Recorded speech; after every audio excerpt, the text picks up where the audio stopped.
Have you ever lost something so precious that it felt like a piece of your soul was stolen? That's exactly what happened to me when my ex decided to wipe out years of my memories, photos that captured love, laughter, and everything in between. But what she didn't know was that I wasn't going to let her win, because even deleted memories can be brought back if you know how deep you're willing to go. It started with a fight. Not just any fight, the kind where words cut sharper than knives. I remember staring at my phone, my heart pounding, as messages between me and my ex spiraled from heated arguments into pure rage. I didn't think much of it when she said, "You'll regret this." I thought it was just another empty threat. But a few hours later, I discovered what she meant. My photo gallery was empty. I froze. My fingers trembled as I scrolled again and again, hoping it was just a glitch. But no, every photo, every memory gone. Years of my life, erased with a single, vicious swipe. These weren't just selfies or random pictures. No, there were pieces of my history. Photos from college, from trips abroad, from family gatherings where my grandfather had smiled for the last time before he passed. Photos of my dog as a puppy. Photos of me when I was still figuring out who I was. And in the most painful ones, photos with friends who were no longer alive. Those moments were irreplaceable. And she knew it. I collapsed on my bed, my mind spinning. How could she do this? Who even thinks of going this far? But that night, as anger simmered beneath my grief, a thought began to form. What if they weren't really gone? The next morning, I reached out to a friend of mine, Adam. He wasn't just a friend. He was a computer science grad who had a passion for cybersecurity and digital forensics. When I told him what had happened, he leaned back in his chair, smirked, and said, "Deleting doesn't mean destroyed. Think of it like throwing a paper into the trash. Unless someone sets it on fire, it's still there. You just need to know how to dig it out." That one line was enough to ignite hope in me. We got to work immediately. Adam explained how digital storage works, that when you delete something, it doesn't vanish instantly. The system just marks that space as available for new data. Until new files overwrite it, recovery is possible. But there was a catch. The more I used my phone, the higher the chance those files would be overwritten. I powered it off immediately. Adam connected my phone to his forensic tools, special software designed for data recovery and digital investigation. Watching him work was like watching a surgeon operate. His focus was razor sharp, his hands steady. "Don't get your hopes too high," he said cautiously. "Sometimes we can recover everything, sometimes just fragments." But I didn't care. Even fragments would be better than nothing. Hours passed. I sat there, pacing, biting my nails, sipping coffee until my hands shook. Then, finally, Adam looked up. His eyes widened. "I think I found something." He rushed over. And there it was, a folder of raw data files, images not yet fully processed. Blurry at first, then slowly, like a Polaroid developing, they began to form. My chest tightened. It was working. The first image that appeared was of me and my mom, smiling at a small cafe on a rainy day. I hadn't seen that photo in months, but the memory hit me like a tidal wave. Tears welled in my eyes. One by one, more photos emerged. My college graduation, my first road trip with friends, the silly face my dog made when he chewed on a toy twice his size. But then, something unexpected happened. As Adam kept recovering deeper layers of deleted data, he stumbled upon images that weren't mine. Screenshots, conversations, documents.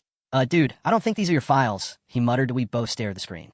They were files my ex had left behind, hidden in the phone's storage. Private chats, notes, pictures she thought she had hidden well. And then we found something that changed everything. A folder titled Insurance. Inside were screenshots of my messages, old photos she had secretly saved, even edited versions of pictures that twisted reality to make me look bad. It was clear she hadn't just deleted my memories. She had been planning something. But what? At that moment, the recovery stopped. The software froze. Adam cursed under his breath. "She's smart. She didn't just delete your files. She tried to overwrite them with junk data. This is going to take longer than I thought." I clenched my fists. Longer or not, I wasn't going to stop. Because now it wasn't just about my memories. It was about uncovering the truth of what she had been planning against me. That night, I couldn't sleep. My mind raced with questions. Why had she kept those insurance files? What was she going to use them for? Was she trying to blackmail me? Ruin my reputation? The fear of the unknown gnawed at me more than the loss of my photos ever had. The next morning, Adam called me over again. His voice was low, serious. I pushed the recovery deeper. "You need to see this for yourself." I arrived at his apartment, my stomach twisted in knots. On his laptop screen, more recovered folders appeared. This time, it wasn't just my photos or hidden files. It was something darker. A set of encrypted documents. Files she clearly never wanted anyone to find. Adam looked at me, his face pale. "This isn't just about deleted photos anymore. You're caught in something way bigger."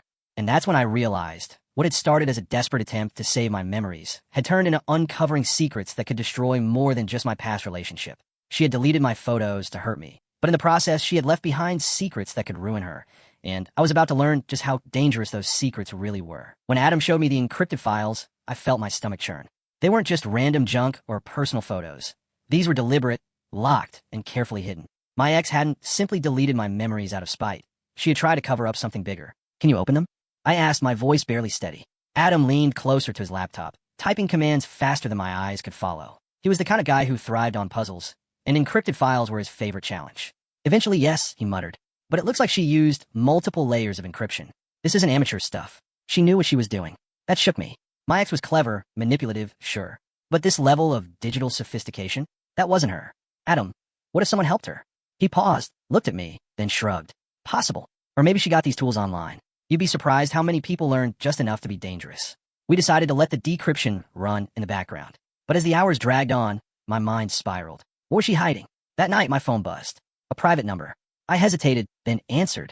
Static crackled. Then a familiar voice. You shouldn't have gone digging. It was her. My chest tightened. You deleted my life. What did you expect me to do? You don't understand, she snapped. Those files aren't meant for you. Stop now, or you'll regret it. And just like that, she hung up. I stood frozen, her words echoing in my head. This wasn't just about me anymore. The next day, Adam called. His voice was urgent.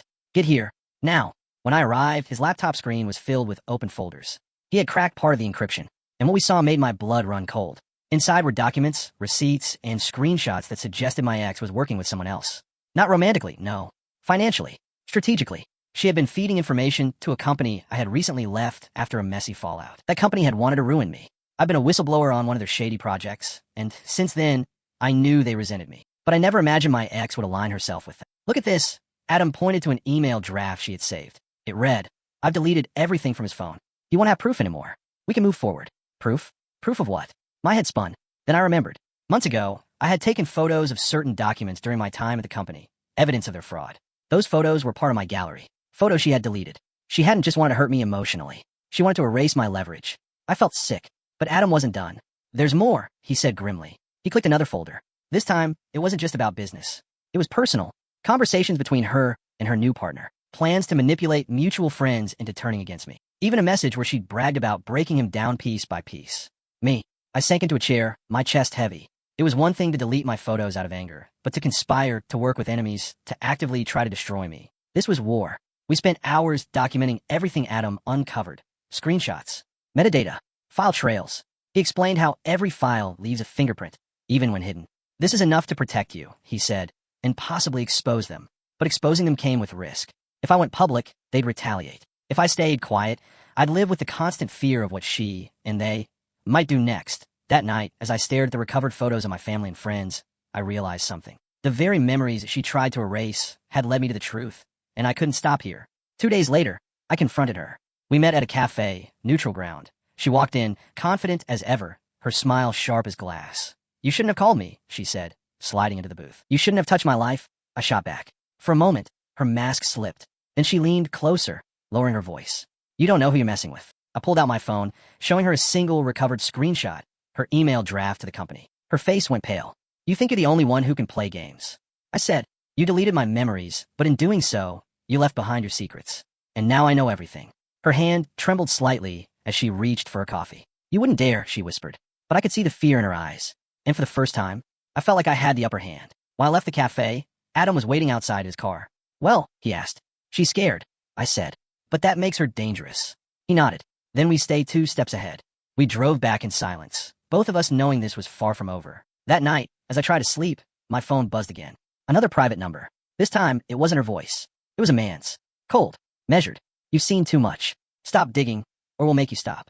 My blood turned to ice. What started as a fight over deleted photos had now spiraled into threats, conspiracies, and powerful enemies. My memories weren't just back. They had pulled me into a war I never saw coming. The man's voice over the phone echoed in my head long after the call ended. Stop digging, or we'll make you stop. I stared at the dark ceiling of my room, heart hammering, palms sweaty.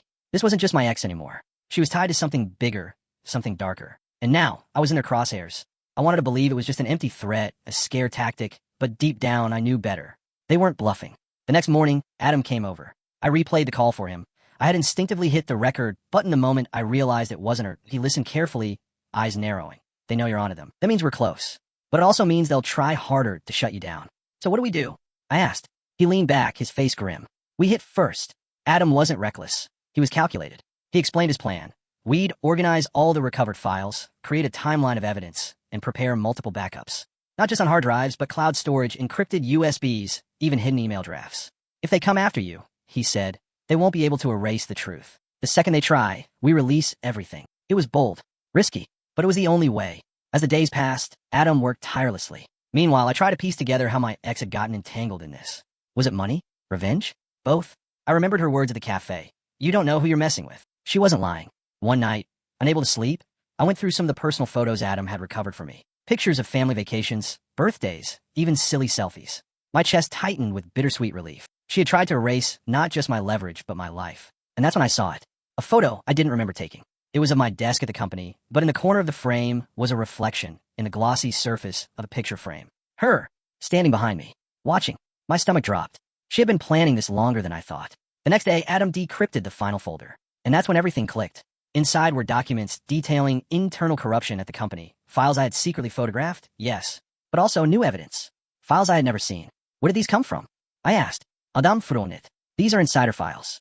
Someone fed them to her. She wasn't just erasing your leverage. She was consolidating it. It hit me like a punch. She wasn't just helping them. She was using them. She had planned to hold on to this evidence, waiting for the perfect moment to cash in, or to destroy me completely. That night, I decided I couldn't sit back anymore. I drafted an email with all the evidence attached, both mine and what we had decrypted. I addressed it to a trusted journalist I knew from my whistleblowing days. But before I could hit send, my phone buzzed again. This time a text message. A photo of Adam, taken through his apartment window. The caption read, "Last chance. Stop, or he's next." My blood froze. I rushed to Adam's place, banging on his door until he opened. He was pale, shaken. "They know where I live," he said. "They're watching." We both knew what this meant. It wasn't safe anymore. Not for him, not for me. I made the hardest decision of my life. "Adam, I need you to leave town. Tonight. Take a drive. Go somewhere they can't find you. I'll finish this." He shook his head. "I'm not abandoning you." "You're not," I said firmly. "You've already saved me. You got my memories back. You uncovered the truth. Now, let me carry it the rest of the way." For a long moment, he hesitated. Then, reluctantly, he nodded. That night, I sat alone at my desk. Every muscle in my body was tense. Every shadow outside my window looked like a threat. But I couldn't stop. With trembling fingers, I hit send. The evidence flew across the internet, into the hands of someone who couldn't be bought, someone who had dedicated their life to exposing corruption. There was no turning back now. The fallout was immediate. Within days, the journalist's expose went live. It detailed not only the company's shady dealings, but also the disturbing partnership with my ex. Her involvement was plastered everywhere. Screenshots of her emails, proof of her sabotage, her attempt to erase me. The company denied everything at first, of course. But the evidence was overwhelming. Investigations were launched. Lawsuits followed. Executives were forced to step down. And her? She vanished, and no one knew where she went. For weeks, I lived in a strange haze. Part relief, part paranoia. Had I really won? Or was this just the beginning of something worse? One evening, I found a plain envelope taped to my door. No address, no name. Inside was a single photo. Her, smiling. The back of the photo read, "This isn't over." My hand shook as I stared at it. The weight of everything crashed over me. Yes, I had exposed the truth. Yes, I got injustice. But she was still out there, waiting, watching. And I knew, deep down, that someday, I'd hear from her again. What began as a fight to recover my deleted photos had spiraled into a war of secrets, betrayal, and power.